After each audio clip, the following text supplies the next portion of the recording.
కర్నూలు జిల్లాలో గణేష్ నిమజ్జన కార్యక్రమాన్ని పటిష్టంగా నిర్వహించేందుకు చర్యలు తీసుకున్నామన్నారు ఎస్పీ బిందు మాధవ్. సుమారు 1700 మంది సిబ్బందితో గణేష్ నిమజ్జనం కార్యక్రమం నిర్వహించేందుకు ప్రణాళికలు సిద్ధం చేస్తామని తెలిపారు.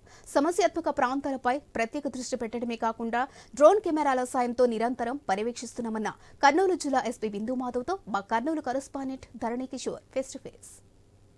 కర్నూలు నగరంలో గణేష్ నిమజ్జన ఏర్పాట్లు పూర్తి స్థాయిలో జరుగుతున్నాయి. అయితే సుమారు 1700కు పైగా ఫోర్స్ను డిప్లాయ్ చేస్తూ పోలీస్ శాఖ పటిష్టమైనటువంటి బందోబస్తు ఏర్పాట్లు చేయడం జరిగింది.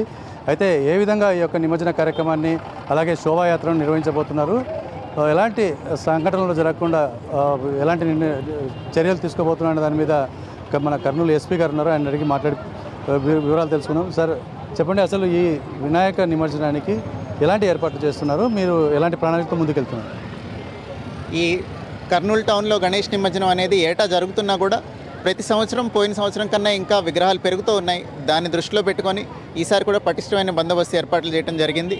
అది వన్ టౌన్లో మొదలయ్యి మొదటి విగ్రహం రాంబొట్ల విగ్రహం దగ్గర నుంచి మొదలయ్యి చివరి విగ్రహం వెళ్ళేదాకా కూడా సెక్టర్ వైజ్ డివైడ్ చేసుకొని కొన్ని విగ్రహాలకి ఒక ఆఫీసర్ని డిజిగ్నేట్ చేసి వాళ్ళ విగ్రహం బయలుదేరిన దగ్గర నుంచి మండపం దగ్గర నుంచి వెహికల్లో పెట్టే దగ్గర నుంచి అట్లనే ఇమ్మర్షన్ పాయింట్కి వెళ్ళి ఇమ్మర్షన్ పీస్ఫుల్గా అయిపోయేదాకా డిజిగ్నేట్ చేయడం జరిగింది. సో వాళ్ళు ఆల్ త్రూ ద రూట్ ఆ విగ్రహాలు ఏవైతే ఉన్నాయో వాటిని ఫాలో చేసుకుంటూ ఏ విధమైన సంఘటనలు జరగకుండా కేర్ తీసుకుంటారు. సార్, ఇప్పుడు నగరంలో మొత్తంగా ఎన్ని విగ్రహాలు ఇన్స్టాల్ చేయడం జరిగింది, వాటికి సంబంధించిన రూట్ మ్యాప్ కానీ లేదా ఈ ట్రాఫిక్ మళ్లింపు కానీ ఈ చర్యలన్నీ కూడా ఏ విధంగా ప్లాన్ చేశారు? మొత్తంగా ఎంతసేపట్లో అంటే ఎన్ని గంటల్లో ఈ యొక్క ఇమ్మర్షన్ పూర్తయ్యే అవకాశం ఉంటుంది? నగరంలో 1100 పైచిలుకు విగ్రహాలు, టు సే ఎగ్జాక్ట్లీ 1142 విగ్రహాలు పర్మిషన్ తీసుకొని ఇన్స్టాల్ చేయడం జరిగింది. ఇది పొద్దున్నే మొదటి విగ్రహం 9 గంటలకి పూజ చేసి మూవ్ చేయడం స్టార్ట్ చేస్తారు. బట్ మేజర్గా ప్రొసెషన్ స్టార్ట్ అయ్యేసరికి 3 గంటలు అవుతుంది మధ్యాహ్నం.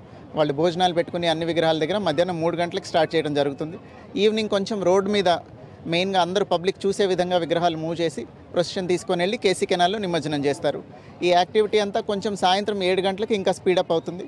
దాన్ని లేట్ నైట్ అయ్యేసరికి వీళ్ళు ఏదైతే సంబరం ఉంటుందో అది జరుపుకున్న తర్వాత లేట్ నైట్ బాగా స్పీడప్ చేసి ఎర్లీ అవర్స్ 3-4 గంటలకల్లా కంప్లీట్ చేయడానికి ప్రయత్నం చేస్తున్నాం. ముఖ్యంగా ఈ ఓల్డ్ సిటీ కానీ ఇటు పాత బస్ స్టాండ్ ఏరియాలో కానీ ఈ శోభాయాత్ర జరిగేటప్పుడు కొన్ని సంఘటనలు జరిగే అవకాశాలు ఉన్నట్టుగా ప్రతిసారి సున్నితమైన ప్రాంతంగా ఆ ఏరియాను చూస్తుంటాం. అయితే ఈసారి ఎలాంటి ఏర్పాట్లు ఉన్నాయి, అలాగే ఏమైనా రిస్ట్రిక్షన్స్ ఉన్నాయా ఈ శోభాయాత్రలకు సంబంధించి? మేజర్గా పోలీస్ వారి నుంచి ఫెసిలిటేషన్ తప్ప రిస్ట్రిక్షన్ ఏం లేదండి. దీనికోసం ఏ విధమైన అవాంఛనీయ సంఘటనలు జరగకుండా అందరు మత పెద్దల్ని ఇన్వాల్వ్ చేసి పీస్ కమిటీ మీటింగ్స్ పెట్టడం జరిగింది. అది రిపీటెడ్గా మా ఎస్డిపిఓ పెట్టారు, కలెక్టర్ గారు పెట్టారు, అట్లనే నేను కూడా మీటింగ్ కండక్ట్ చేశాను. దానిలో అందరూ సహకరిస్తామని చెప్పారు. అందరూ సహకరించి ఎవరికి వాళ్ళు అందరూ తోడ్పాటుతోనే ఈ శోభాయాత్ర జరిగేలాగా ప్లాన్ చేశాం. సరే, అయితే ముఖ్యంగా ఈ యొక్క కెనాల్ దగ్గర ఏదైతే నిమజ్జనం జరుగుతుందో అక్కడ కూడా ఈ ఆకతాయిలు కానీ లేదా ఈ విగ్రహాలకు సంబంధించినటువంటి ఇన్స్ట్రుమెంట్స్ కానీ ఐరన్ కానీ తీసుకోవడానికి కొంచెం యువకులు ప్రయత్నం చేస్తుంటారు, అనాథరైజ్డ్గా నీళ్ళల్లో దూకుతూ ఉంటారు. అలాంటి వాళ్ళకు ఎలా ప్రొటెక్షన్ చేస్తారు? దానికోసం అక్కడ స్టాటిక్ బందోబస్తు పెట్టడం జరిగింది. దాంతోపాటుగా అక్కడ ఒక కంట్రోల్ రూమ్ పెట్టాము. అక్కడ వీడియో కెమెరాలు పెట్టి లోపల మానిటర్లో చూస్తూ ఉంటారు. ఎవరైనా ఇట్లాంటి సంఘటనలకు పాల్పడితే వెంటనే వాళ్ళని కంట్రోల్లోకి తీసుకోవడం జరుగుతుంది. సరే, అయితే నంద్యాలలో మొన్న జరిగిన దాంట్లో హోమ్ మినిస్టర్ చెప్పినట్టుగా ఎలాంటి రిస్ట్రిక్షన్స్ లేదన్నారు. అయితే డీజేలకు కానీ వాటికి కొంచెం రిస్ట్రిక్షన్ చేస్తూ లాస్ట్ 7 o'clock దాకా కొంచెం ఇబ్బంది జరిగిన పరిస్థితి. కర్నూలు ఎలా ఉంటుంది?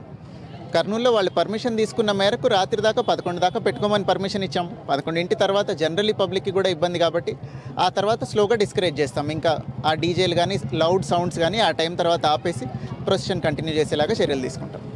Thank you. ఇది మొత్తంగా కర్నూలు ఎస్పీ చెప్తున్నది. ఎలాంటి అవాంఛనీయ సంఘటనలు జరగకుండా ప్రశాంతంగా ఈ యొక్క కార్యక్రమాన్ని నిర్వహించేందుకు, గణేష్ నిమజ్జనాన్ని పీస్ఫుల్గా నిర్వహించేందుకు అన్ని రకాల చర్యలు తీసుకున్నామని చెప్పి కర్నూలు ఎస్పీ చెప్తున్నారు. కెమెరా పర్సన్ రఫీతో కిషోర్, ఐ న్యూస్, కర్నూలు నుంచి.